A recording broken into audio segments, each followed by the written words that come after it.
Hello, everyone. What's going on? JNC Radio here, or really just Brian and I again. Sorry. For our WWE Money in the Bank 2020 review and recap. Yep. Let's get going. So, of course, if you have not already yet, be sure to check out our latest edition of Rewind number 24, as we did WWE Money in the Bank 2011. Had a great time putting that show together and a great time doing it. Hope you guys like and enjoy that. And, of course, if you have not yet, be sure to follow us on Spreaker.com, Spotify, and subscribe to us on Apple Podcasts. These are just, the quick usual reminders. So be sure to check out Rewind number 24 if you have not already. And if you have, be sure to spread the word and put some people on. Just let's put us on and just let them know about us. Tell them to try us out. I mean, we're a pro wrestling podcast, so if you're a pro wrestling fan, just spread the word. What can I say? We're like a big community. Yeah. So let's now that we got that out of the way, let's get to the show. Yeah. So this was a short one, to say the least. My God. Yeah, criminally short. I mean, it was, 2 hours and 24 minutes or something? Yeah, this would have been short even for the 3-hour pay-per-view days. I can't recall a show ending this premature. It was kind of ridiculous, to be honest. Yeah, I mean, they gypped the shit out of people on this one, especially I couldn't imagine if I still had to pay $60 for this. Yeah. That's what I mean. So, they would have gypped the shit out of people on that. Yeah, but... I think the last time I could recall a pay-per-view getting cut so prematurely was December to December, and that was back in 2006. And I don't even know if that was actually this short. It may have been, but I'm not 100% sure, so I'm not going to bet on that. That was a mercy killing, though. People don't want to watch any more of that show. Oh, yeah. No, show was definitely intriguing, to say the least. It may have not been the greatest. Decisions made. Yeah, say the very least. So we're going to get on into that. So this is our Money in the Bank 2020 review and recap, as previously noted. And that's obviously why you guys are listening to this, because you want to hear our thoughts and opinions on this. So this was, of course, done by World Wrestling Entertainment. This is May 10th, 2020 for this show. It'll be May 11th tomorrow when you guys get this show. There's a couple locations that were used. It was primarily the WWE Performance Center in Orlando, Florida, in front of a capacity crowd of 0 people again. And the other part of it would be done in WWE headquarters, Titan Towers. That'd be for the Money in the Bank ladder match, or matches. So the brands for this would just be Raw and SmackDown. No NXT would be involved in this one. Not that it is all the time. I mean, certain times, occasions they do, but... then the commentators for this would be Tom Phillips, Byron Saxton, and Samoa Joe for Raw. Then Michael Cole and Corey Graves for SmackDown. Yeah. I think before we talk about the actual show, let's talk about the pre-show. Mm-hmm. We had one match on the pre-show. It was Jeff Hardy versus Cesaro. Yeah, and before we get into that part, this was hosted by Scott Stanford and Peter Rosenberg, and I actually don't even know if I realized that Scott Stanford was still working for the WWE. Yep. No, neither did I. Yeah, so we're both in the same boat for that. But yeah, we'd have a kickoff match. It'd be Jeff Hardy versus Cesaro in a singles matchup. Mm-hmm. I actually thought this was pretty good. Yeah, I thought it was a good match. I liked that they actually gave this one time. One of my complaints about the Mania kickoff show was it's basically just Rosenberg and Graves talking the whole entire time for an hour. It's can you give Drew Gulak and Cesaro not even 5 minutes? I'm what is that? I mean, I'd rather see these guys just have a match, Good to see Jeff back. No, it is good to see Jeff back, and he actually looks like he's in good shape as well, so that's also great. As I'm sure you guys know, Jeff Hardy's my favorite wrestler of all time, so it's always nice for me to see Jeff back. Yeah, no, Jeff is another one of my favorites to watch as well, especially back in the day. And then Cesaro, what can I say? He's a tremendous competitor inside the ring. He's super talented. I think it's a crime that he has not been a world champion at this point in time. They could throw that, he doesn't have the charisma, or he's not a talker, or whatever they want to come up with for an excuse. But to me, when he's that good, you could just give him a manager or a mouthpiece and you're good. I mean, to me, that's just no reason why he shouldn't be a bigger deal than he's been. Kind of like Sean Benjamin back in the days. Like, they tried saying that guy didn't have, like, the charisma or he wasn't a talker. But it's like, you put that guy with, like, a Matt Striker, or you just put him with, like, somebody who could, like, actually talk. It's like, he's fine. It's like, there's no reason for that. With Heyman, but that just didn't work. Yeah, like, they did it for, like maybe a couple months, and then from there it was just over. Yeah, but so that what do we give that match star-wise? 3 stars for both of us. Yeah, again, solid match, you know.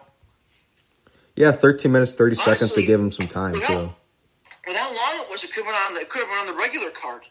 Yeah, it honestly could have been. I mean, I guess maybe they don't want to do it because it's like, you know, it's just a match like with no build or whatnot. But I actually can't say that because there is another match that does happen on the show which had no build and like nothing to lead up to it whatsoever. So, you know, we'll save that for when we get to that. But so, yeah, Jeff Hardy would pick up the win with the Swanton Bomb, as always, and he would get the 1, 2, 3.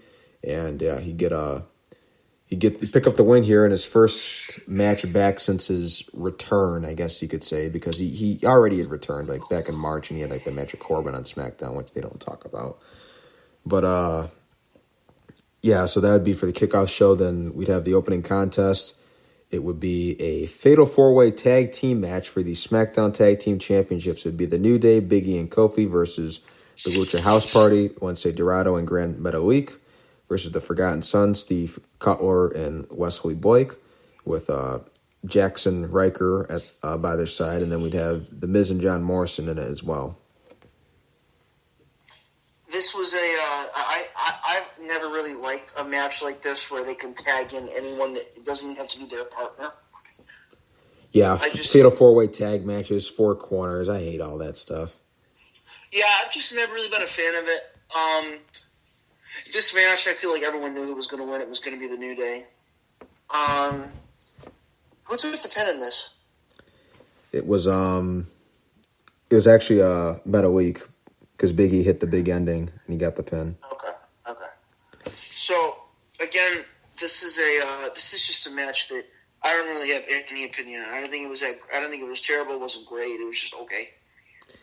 Yeah, I'm going to follow along with that as well. I mean, there were some good spots in here, but that's basically kind of what it was. It's just a spot fest. And, you know, not that, like, those, you know, there can't be some entertainment value, I guess, in those or whatever, but it's just kind of like you had the Elimination Chamber match, the tag Elimination Chamber match, and, like, you know, that had its spots, you know, that had some entertainment value in that. I mean, that was obviously better than this, but I just think that, and it got confusing after a while because it's like they say you can tag in anybody at any given time. It's like I don't even think after a while I could even keep track of who the legal men were in it. So I just got lost. Yeah. Mm-hmm. So yeah. So there was, I think the one that stands out is probably like the Morrison and Metalik Spanish Fly to the outside, just taking everybody out. It was probably the big spot, and then Jackson Riker, I remember he ended up getting involved like later on, and he got ejected, which that actually kind of caught us both off guard because we actually, I guess, forgot that he was in the match. He was just like in their corner. Yeah, for a second I thought they threw a guy in the match, and I was like, "You can do that?" Like, but he didn't have like a jacket on or anything, so he just looked like he was just like involved. So yeah, but obviously he wasn't. What did I give this match? I don't think we actually even decided on this completely. I'll give it 3 stars. Like, I was gonna. It's okay. Like it's not really great. I mean, no, you're right there. You're right with that. But it's just like by 3 stars, that's basically like 3 stars to me is like a good rating, and I don't even know if I'd consider it to be that great. So it's tough. It is. In my opinion, it wasn't bad. It wasn't great. It was okay. All right. I'm actually at the point, I think we talked about it, and this may not be a popular opinion, but I'm getting to the point where I would be okay if the New Day broke up. Yeah. Well, when they won the tag titles, like on SmackDown a few weeks ago, like in that, they ran the triple threat again. It wasn't a ladder match this time, but they did it like with the other participants that weren't in the match at Mania. And I was just thinking to myself, I'm like, they had the tag titles change in a match that wasn't like a tag team match. Like that kind of defeated the rule. They kind of defeated like the principles that we were taught. It wasn't just. It's not just that. It's just that how many times have they been tag champs now? 8, and it feels like it's more than that, actually. And they've had some pretty long reigns in there, too. Yeah, they had a couple. I just feel like, I feel like it's time for Big E to become a main event guy. Yeah, and Kofi had his singles run. He did, and I just feel like, I don't know, how many more years does Kofi have, you think? A few good ones, I'd say. But even then, I think maybe like there was the problem with the New Day even back at that point when Kofi was having a singles run, because I feel like that in some ways kind of held him back, because here you are, you have the world champion, then he's like coming out to the New Day music and he's throwing pancakes in the crowd. And I didn't hate that, but I just think in general that I'm just kind of not sick of him. Maybe they turn him heel. Like, I don't know. I just feel like I don't know what they do though with that, just because like once again when they were around, but before we got in this current situation, I mean they were still over, and I guess they're still moving some merchandise sales. So no, there is that side of it too. But I don't know. It's just I just don't know what else you do with them at this point. I mean, they're already a Hall of Fame faction. Like, they're going to be in the Hall of Fame. Absolutely. Well, Kofi has a Hall of Fame career on his own as well. Yeah, but the faction's going in. They'll go in as a faction. Like, it's... Yeah. Yeah, but... Yeah, so, but what I guess what I was getting at with just quickly with the Kofi thing is it's like, yeah, I mean, for some people it may have not been the worst deal in the world, him doing that. I guess what my point was is like it kind of like took away from him being a top guy because he still felt like he was just a part of the New Day. I can see that, but... So let's, but like I said, we both thought this match was okay. I'll go with like, I'm trying to be generous on it. You went with 3. I'll go with like, I'll go with 2 3/4. It's basically saying it's decent, but like I'm not gonna straight up say it was really good. What do we have next? And also of course the New Day would win as noted, but last note is 12 minutes was the recorded time. Mm-hmm. They honestly could have given every match 1 minute so the amount of time the pay-per-view went. Yeah. So following that, there would be a video with Lacey Evans where she'd talk about the Money in the Bank match. She'd said that she had been studying all week and had memorized the layout of WWE headquarters ahead of this match. Then next we'd have an interview with Charlie Caruso and the WWE champion Drew McIntyre. McIntyre said that he looks like Goliath, but he heads into this title defense against Rollins in the role of David, and they basically, say he's, I guess, the underdog going into it. Which I didn't think made sense when you think about it. I guess it's because Seth's beaten Brock twice. Mm-hmm. Like, maybe that's part of it. It's just, I don't really know. I don't really feel like the champ, unless you're facing, like, Brock or someone like Taker in his prime, like, unless you're facing, like, that level of guy, the champ is always the champ is never the underdog, really. I guess maybe they were getting at just because, like, you had the point, like, that he defeated Brock, like, a couple times and everything. But maybe they, I guess, are just getting at the fact that it's, like, this is, like, his first test, really, as champion. Like, his first, like, big title defense. Well, it's not his first title defense, but it's, like, his first, like, I guess, big one on a pay-per-view. Because, yeah, he defended against the Big Show already. So, yeah. Because that made sense. But,